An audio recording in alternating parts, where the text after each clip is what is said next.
Tamu saya sekarang adalah Febrian Agung Budi Prastyo. Iya. Umur berapa, Febrian? Umur sekarang 27 tahun.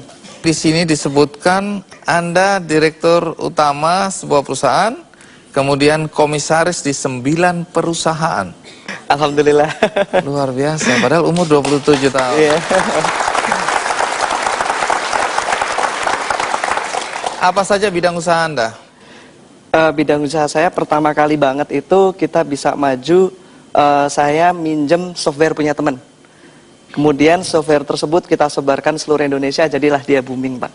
Software yang pertama kali booming tahun 2005, yaitu software pengisian pulsa dari handphone sendiri. Dari bisnis pulsa telepon inilah kemudian perusahaan Anda berkembang ya. Bagaimana bisnis yang dijalanin oleh Febrian? Ikuti liputannya berikut ini.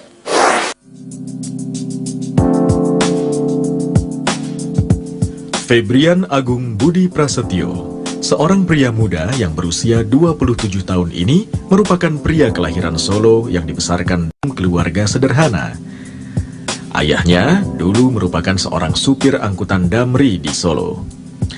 Sejak kecil, Febrian memegang teguh prinsip yang ditanamkan kedua orang tuanya, yaitu kegigihan dan keyakinan. Dengan prinsip tersebut, telah mengantarkan Febrian untuk merantau dan menempuh pendidikan di Perguruan Tinggi Institut Teknologi Bandung ITB pada tahun 2002 di jurusan Teknik Kimia. Kesuksesan Febrian berawal ketika masih kuliah dan sudah memulai berbisnis kecil-kecilan dengan berjualan baju. Jatuh bangun sudah terbiasa. Tetapi pada penghujung tahun 2006, Febrian mulai menjajaki bisnis pulsa telepon. Berkat ketekunan dan keuletannya, bisnis pulsanya berkembang pesat, hingga mengantarkan anak supir damri ini menjadi Presiden Direktur PT Duta Future International yang membawahi sekitar 500 karyawan. Hingga 2011 ini, bisnisnya telah meraup omset miliaran hingga triliunan rupiah setiap bulannya. Banyak sekali penghargaan diberikan kepada Febrian, antara lain penghargaan pengusaha muda terbaik 2010, sekaligus penghargaan Muri berkat bisnis pulsanya. Walaupun sudah sukses, Febrian memiliki sifat yang ramah, religius, dan rendah hati. Pengusaha muda ini dikenal baik oleh para karyawan dan masyarakat.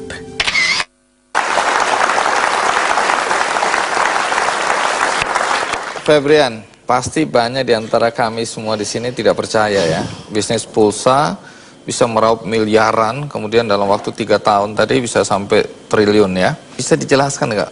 Bisnis Anda ini seperti apa sih? Jadi bisnis yang saya jalankan itu adalah menjembatani gap, Pak.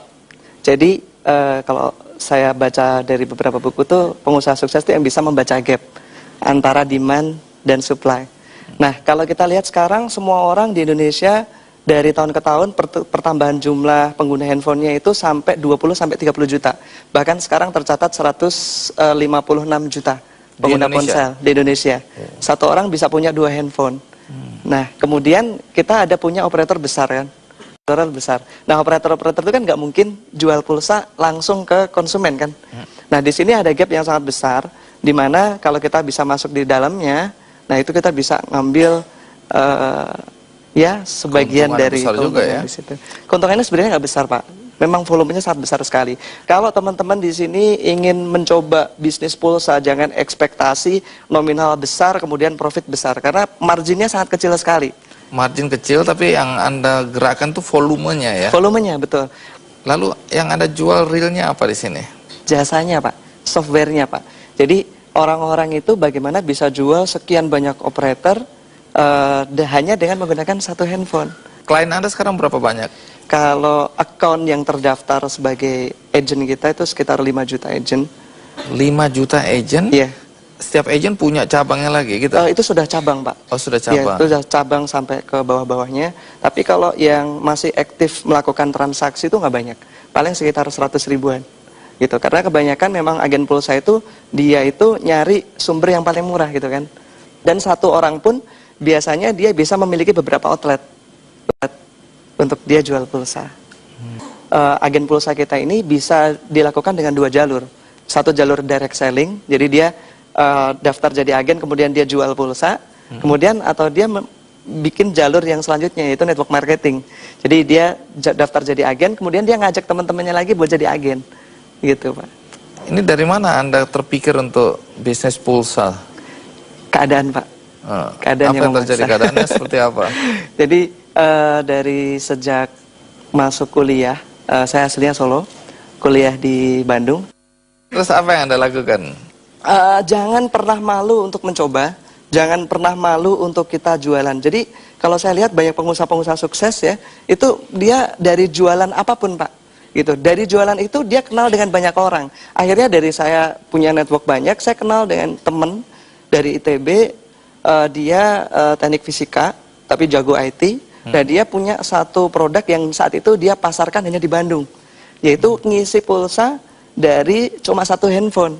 Tapi begitu kita ambil konsep waralaba pribadi atau direct network marketing tadi, ketika ada satu agen dia bisa kita kasih komisi gitu Pak, ketika dia bisa ngajak teman-temannya buat ikut jual pulsa juga, nah itu di situ mulai ada satu nilai tambah dan faktor kali yang saya dapat di situ. Gitu. Dan itu sekarang udah di seluruh Indonesia jaringan Anda nih? Iya Pak. Bahkan katanya sampai buka cabang di Malaysia, Hong Kong, Betul. dan Arab Saudi. Iya, Arab Saudi. Kita kalau agen di sana, di Arab Saudi itu udah lebih dari 10.000 agen. Karena di sana TKI gitu ya, mereka isi pulsa, kan bingung ngisi pulsanya dari mana gitu kan. Nah, jadi ngisi pulsa dari tempat saya cepat sekali. Cuma hitungan detik, itu pulsa udah masuk. Iya, menarik karena dari pulsa ini kemudian Anda mengembangkan bisnis ke macam-macam ya. Iya. Nah, apa saja bisnis yang dilakukan oleh Febrian dan teman-teman? Ikuti terus KKND.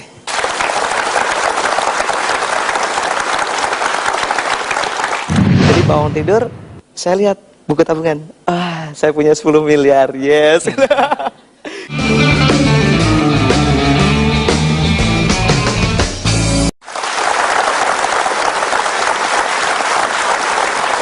Febrian, dari gagasan untuk jualan pulsa, Anda dalam usia 27 tahun bersama teman-teman sukses, omset miliaran.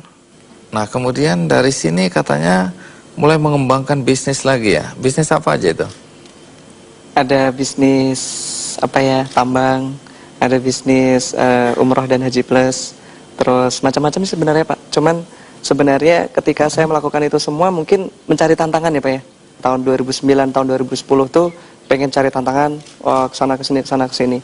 Tapi omset yang didapatkan cukup besar pun tidak ada kepuasan batin Pak yang saya rasakan di sana.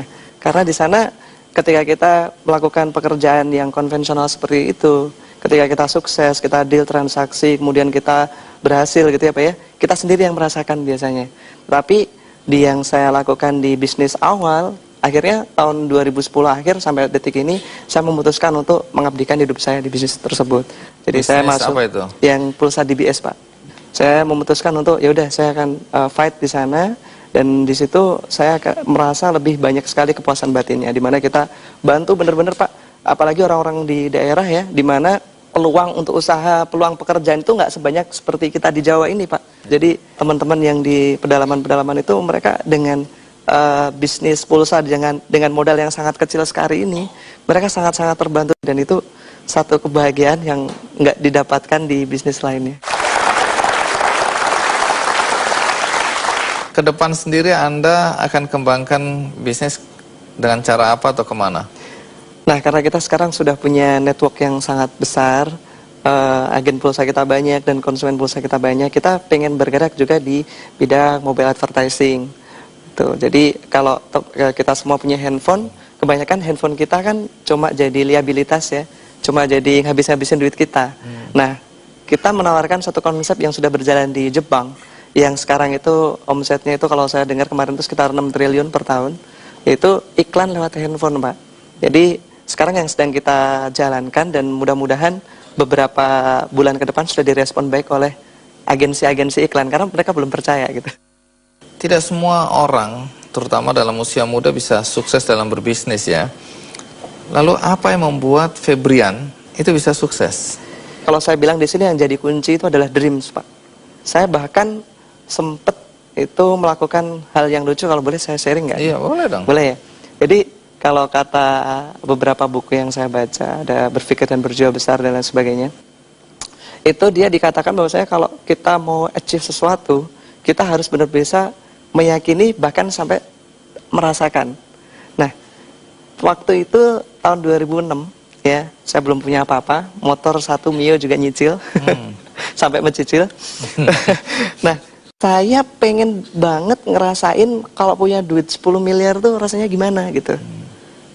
Di dalam rekening, saat itu saya punya satu tabungan, cuma satu-satunya buku, ya, dan saldonya di situ cuma 300 atau 600 ribu, saya lupa saat itu, kecil Dan sedikit sekali. bermimpi satu hari 10 M rasanya gimana Iya. gitu ya. Akhirnya apa yang saya lakukan? Saya tulis di buku tersebut 10.000.000.000, pakai bolpen, Pak. Padahal kosong itu ya. Akhirnya kalau di teller, wah, diketawain sama tellernya. Ini maksudnya apa ini?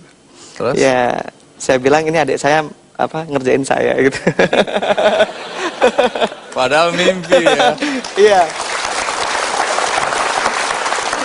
Kalau kata orang bilang kan, kekuatan kita di pikiran itu sangat kuat ketika kita dalam alam-alam bawah sadar ya. Ketika kita mau bangun tidur atau kita mau tidur gitu kan. Jadi bangun tidur, saya lihat buku tabungan.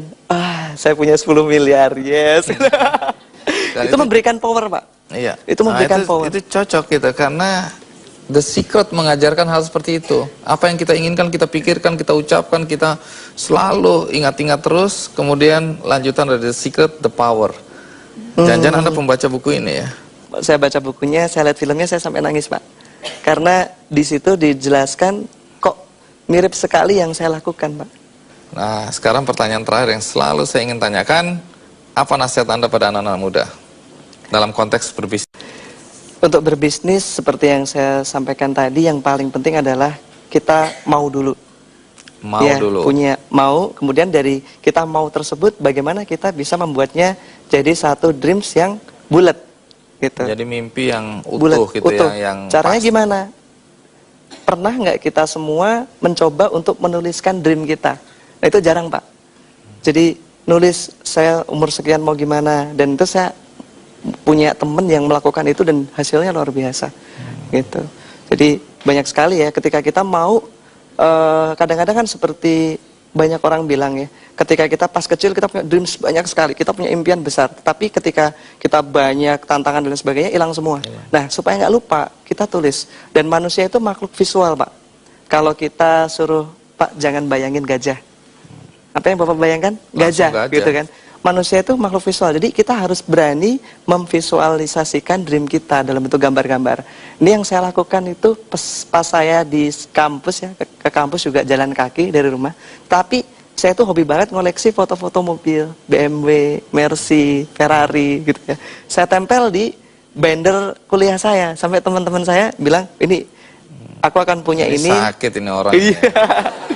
Bahkan ada satu yang lucu nih, Pak.